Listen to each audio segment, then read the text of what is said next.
Hey guys, what's going on? Welcome back to the Coal Iron YouTube channel. My name is Logan. I'm the engineer here at Coal Iron, and I am joined by none other than legendary master bladesmith Steve Schwarzer. Steve, thank you for joining me. It's great fun. They trapped me with all kinds of new ideas, so here I am.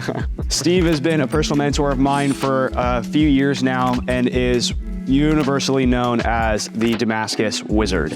And so you'll see in a previous video that we filmed with Seth Lopez that we did a really complicated mosaic. And on the last forge weld, unfortunately, we had a couple of failures on the forge weld, and who better to invite into the shop to help us fix it than the wizard himself. So Steve's gonna help us clean up some of the flaws in the weld and stick it back together, and so we can have some usable material to make some awesome chef's knives out of.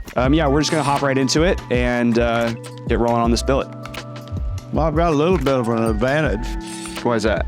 I've been at this so long, I've made a lot of mistakes. I know how to fix them. There you go. There you go. Did a little bit right here, but not bad. And then the little minor flaw right there. There's a little bit of cracking in here, but all this is going to close up. That shouldn't be a problem.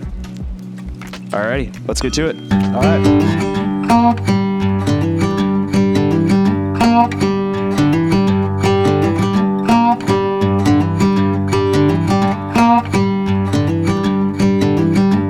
Hey, how are you? We're going to try to put this little gap and the little flaws back together on this block that Seth Lopez and Logan did a little earlier. Anytime you're forging end-grain material, it's very difficult to do without shearing the weld line. So this is not an abnormal problem. We're just going to show you how to fix it. I'm going to put that back in the furnace and bring it up to a welding heat. And I'll keep all of these little areas covered with flux so they don't oxidize, and that's what I'm going to do now, put this back in the fire. This flux is borax, and a lot of people put great weight behind. They use anhydrous borax. That means they've heated this up until the water came out of it. Chemically bound water comes out about 1100 degrees, and the regular water comes out at boiling temperature. What is 210 at sea level or something, but this is what we use, and it makes a glass-like coating on the outside of the bar. See that glass-looking bubble? That's that liquid borax going down the side.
Okay, what we're doing is form fitting this piece to that piece using the press.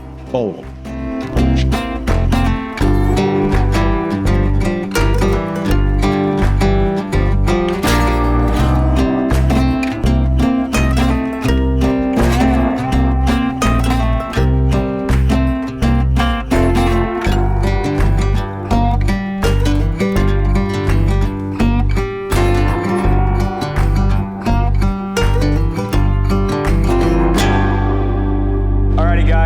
We are on day 2 here of working on this repair job on the billet of Mosaic Damascus. So last you saw, Steve end pushed it and worked it under the press a little bit. Some of the flaws closed up really nicely after flexing them a little bit, but there's one seam that closed up really nice, and then as we went to flatten out the bar, started to open back up again. So Steve was able to flux that, get it closed up, and then we let the billet cool down nice and slow and ground all 4 sides of the billet to be able to really inspect it closely and make sure that all those seams were gone.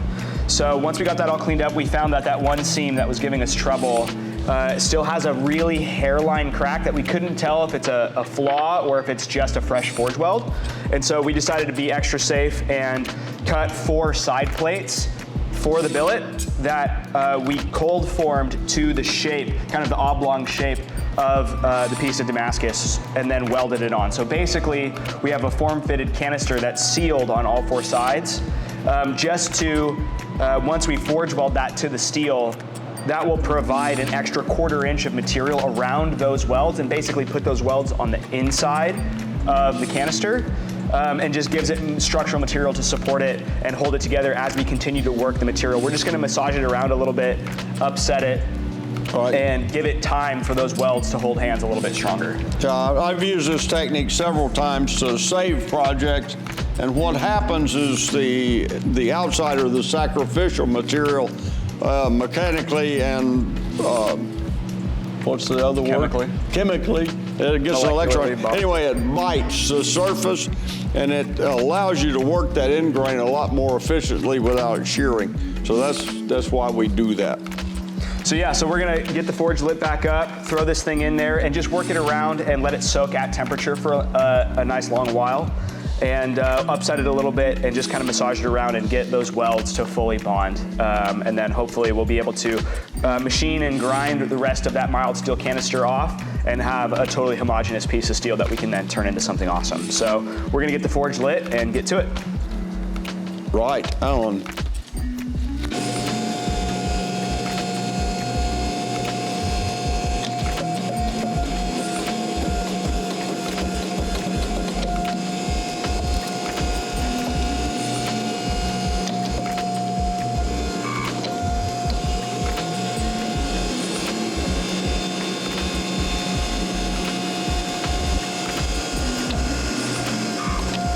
Steve, so we just turned the forge off.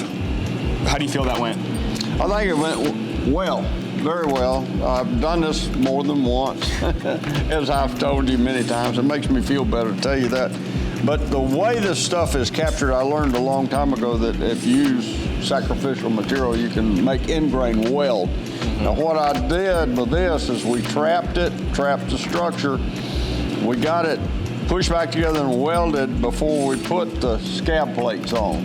The scab plates, what they do is they grab that material and hold it once you get them bonded, and then it keeps that, it provides a resistance so the end grain doesn't shear.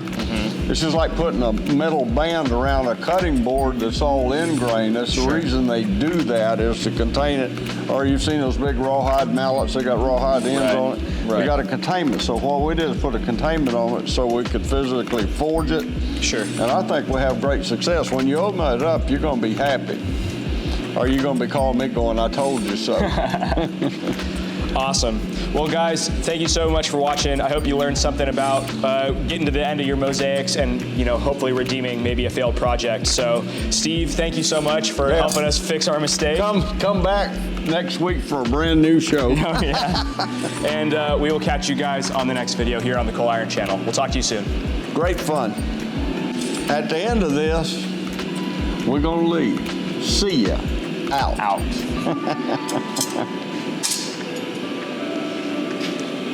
That's hot. That's hot.